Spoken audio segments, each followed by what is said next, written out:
He was born Lafayette Ronald Hubbard on March 13, 1911 in Tilden, Nebraska. He spent his formative years in a rough-and-tumble Helena, Montana, where he rode barely broken range broncs at the age of 3½. As his mother was that rarity of her time, a thoroughly educated woman, he was also reading well beyond his years. Philosophy, science, and the pillars of Western literature, all in an effort to satisfy a rare and abiding curiosity. As his father was a United States naval officer, he was further afforded a then rare opportunity to travel, crisscrossing America's diverse communities in the teens of the 20th century. At the age of 12, he entered the Boy Scouts, first leading his troop to victory in a regional scout advancement competition, then representing scouting to United States President Calvin Coolidge. But it was his 21 merit badges that most distinguished L. Ron Hubbard at this juncture of his life. For just days beyond his 13th birthday, he became the youngest Eagle Scout in American history. It was another distinction entirely, however, that set him on the first leg of his life's course. Specifically, when an American naval officer who had studied under Sigmund Freud introduced young L. Ron Hubbard to the theories of psychoanalysis. Although left with many unanswered questions, here was the moment when his enduring interest in unraveling the mysteries of the human mind was born.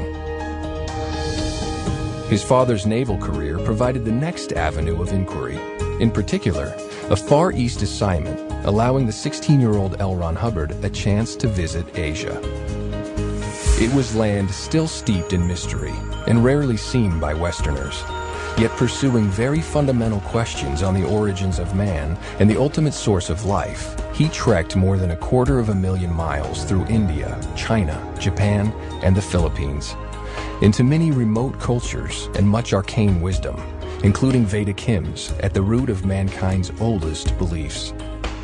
It was also through these travels he gained entrance to forbidden Buddhist lamaseries in China's western hills, and there witnessed wonders beyond any known scientific explanation. Shortly after his return to the United States in 1929, he entered George Washington University as an engineering student. It was a rigorous curriculum of scientific methodology, the very tools he needed to examine human thinking with unerring accuracy. Here, too, was one of America's earliest classes on nuclear physics, through which he embarked on yet another investigatory trail, this one to isolate a postulated life source, theoretically detectable in small energy particles. Yet laboratory experimentation was by no means all that occupied his university days. Beginning in June of 1932, he organized the first of several expeditions to remote and primitive lands. Initially, a 5,000-mile voyage into the Caribbean, where he mingled with a people predating Columbus by at least 10 centuries. Next came Puerto Rico, where he not only conducted one of the island's first complete mineralogical surveys, but also studied yet another ancient culture deep within the hinterland. Then, taking his thirst for adventure to the skies, he became America's 385th licensed glider pilot. Heralded by newspapers of the day as Flash Hubbard for his aerial antics. While as a barnstorming sensation of powered flight across rural America, he mixed with still another slice of society. Then, leaving university in the depths of the Great Depression, he began his career as a professional author, turning his true-to-life exploits into high-action tales for magazines of the day. Tales of adventure, tales of intrigue, science fiction, fantasies, westerns, and even the occasional romance. As an undisputed legend of American pulp fiction, L. Ron Hubbard wrote it all. Indeed, with more than 300 novels and novelettes to his credit, so prodigious was his output, he was eventually authoring stories under 15 pen names, and so filling whole magazines with his work. He was also scripting matinee blockbusters for Hollywood, and otherwise leaving an indelible stamp as an author whose career would span 50 years. Then, just as exploits fueled story ideas, so his stories funded still more exploration, until he was regularly crisscrossing the country to live extreme adventures and mix with people as far afield as Native American tribes along the Alaskan Panhandle.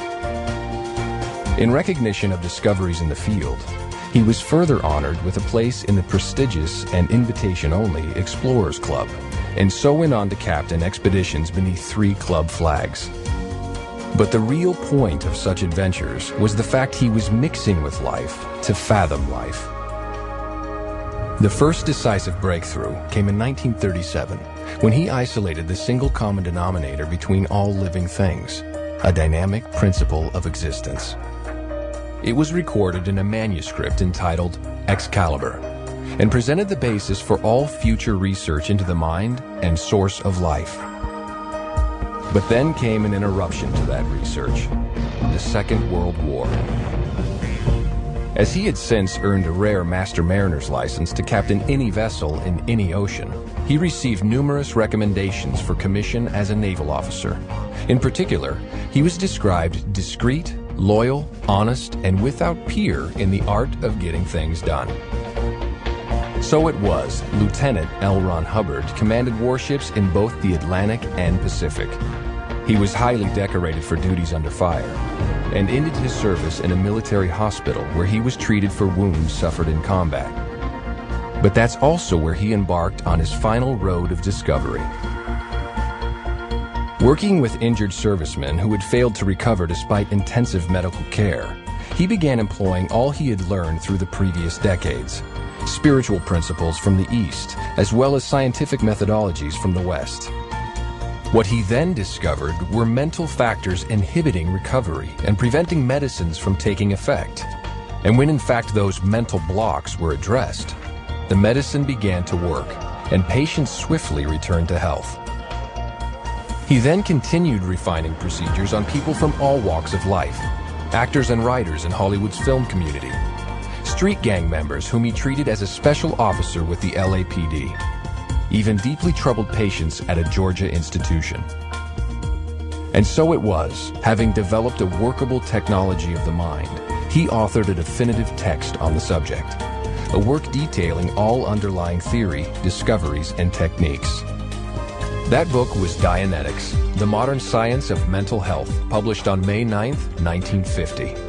It sparked a storm of popular enthusiasm and immediately hit the New York Times bestseller list for 26 consecutive weeks. As such, it was the biggest-selling book on the mind ever written, and remains so today. Contained within was the discovery of the reactive mind, the hidden source of nightmares, unreasonable fears, upsets, and insecurity. Yet L. Ron Hubbard never considered Dianetics an end to his research, but rather a stepping stone to the discovery and isolation of that long elusive life source. And indeed, the techniques of Dianetics provided the means by which practitioners soon began discovering past lives. Pressing application and research even further came the accomplishment of what is known as exteriorization, demonstrating the spirit was indeed separable from the body and mind. The Scientology religion was born. Thereafter, L. Ron Hubbard delved ever deeper into the spiritual nature of man, documenting his discoveries in thousands of recorded lectures, articles, and books.